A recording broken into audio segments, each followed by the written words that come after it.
നമസ്കാരം. ലോക്സഭാ തെരഞ്ഞെടുപ്പിന്റെ തീയതികൾ പ്രഖ്യാപിക്കാനിരിക്കെ കോൺഗ്രസിന് വീണ്ടും തിരിച്ചടി. ഉത്തർപ്രദേശിൽ നിന്നുള്ള നേതാവും AICCയുടെ ദേശീയ സെക്രട്ടറിയുമായ അജയ് കപൂർ BJPയിൽ ചേർന്നിരിക്കുന്നുവെന്ന ഏറ്റവും പ്രധാനപ്പെട്ട വാർത്തയാണ് ഈ മണിക്കൂറുകൾ ദേശീയ മാധ്യമങ്ങൾ നൽകുന്നത്. നിലവിൽ കാൺപൂരിൽ നിന്നുള്ള മുൻ MLA കൂടിയായ അജയ് കപൂറിനെ ലോക്സഭയിലേക്ക് മത്സരിപ്പിക്കാൻ കോൺഗ്രസ് എല്ലാ തയ്യാറെടുപ്പുകളും നടത്തുന്നതിനിടയിലാണ് അദ്ദേഹം പാർട്ടി വിട്ടിരിക്കുന്നത്.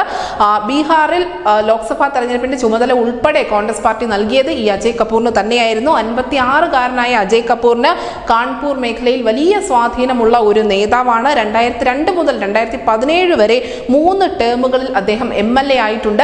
ഗോവിന്ദ് നഗർ, കിദ്വായ് നഗർ മണ്ഡലങ്ങളെയായിരുന്നു അജയ് കപൂർ ഇതിനു മുൻപ് പ്രതിനിധീകരിച്ചിരുന്നത്. 2022 നിയമസഭാ തെരഞ്ഞെടുപ്പിൽ കോൺഗ്രസ് ടിക്കറ്റിൽ മത്സരിച്ചിരുന്നുവെങ്കിൽ പോലും അന്ന് പരാജയപ്പെട്ടിരുന്നു. ഇത്തവണ കാൺപൂരിൽ നിന്നും BJPയുടെ സ്ഥാനാർത്ഥിയായി അജയ് കപൂർ എത്തുമെന്ന് തന്നെയാണ് ഇപ്പോൾ പുറത്തുവരുന്ന വിവരം. ഇതിന് പുറമെ പഞ്ചാബിലും മറ്റൊരു അപ്രതീക്ഷിത നീക്കം സംഭവിക്കുന്നുണ്ട്.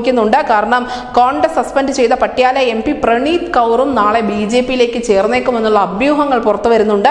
പഞ്ചാബിലെ മുൻ മുഖ്യമന്ത്രി അമരീന്ദർ സിംഗിന്റെ ഭാര്യ കൂടിയാണിവർ.